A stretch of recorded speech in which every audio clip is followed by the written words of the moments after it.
quote from Froebel. It says, "The family and child reciprocally condition each other. Neither exists without the other. They form in themselves an inseparable unit." I'm wondering what comes into your mind when you hear that quote. Oh, Mona, my mind's bursting with fireworks at the moment.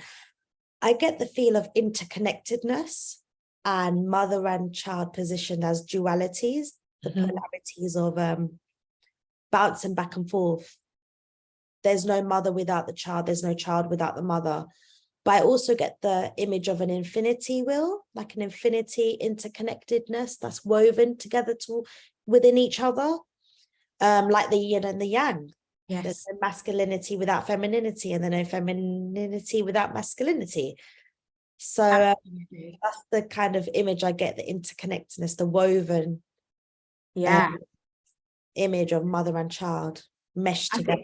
I think it still feels powerful to me as a quote, because we still do so often position the child as receptive, as passive, as receiving the love of the family, receiving the care of the family or the education system, you know, that the child just takes and gets and is done to.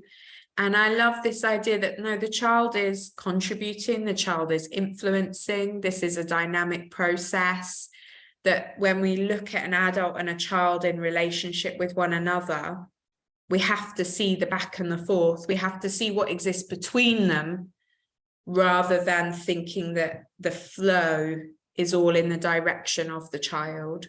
Yeah, yeah.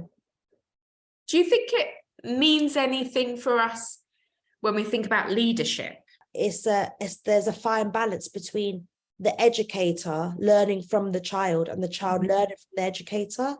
That kind of relationship where there's so much to gain from children and their voices and their insights, and kind of making that shift that they equally contribute towards the education and leading, because they can also innovate leadership, shape leadership, you know, point leadership in a more creative, a more receptive light that can help the educators evolve their practice, and it comes from the child. Yeah, love that. It's kind of an opening, isn't it? Can we imagine the adult leader opening themselves up to these influences, so opening themselves up to becoming a better leader through the influence of children as well as colleagues and so on. So you need to be prepared to be influenced and not just to do the influencing. Yeah, the openness. Exactly. Yeah, it takes a great skill, a skillful educator, a really open-minded, a really flexible, really like an educator, almost like a tree blowing with the wind. Whichever direction the child goes in, steers in, the educator flows, you know, not judgmental, but noticing.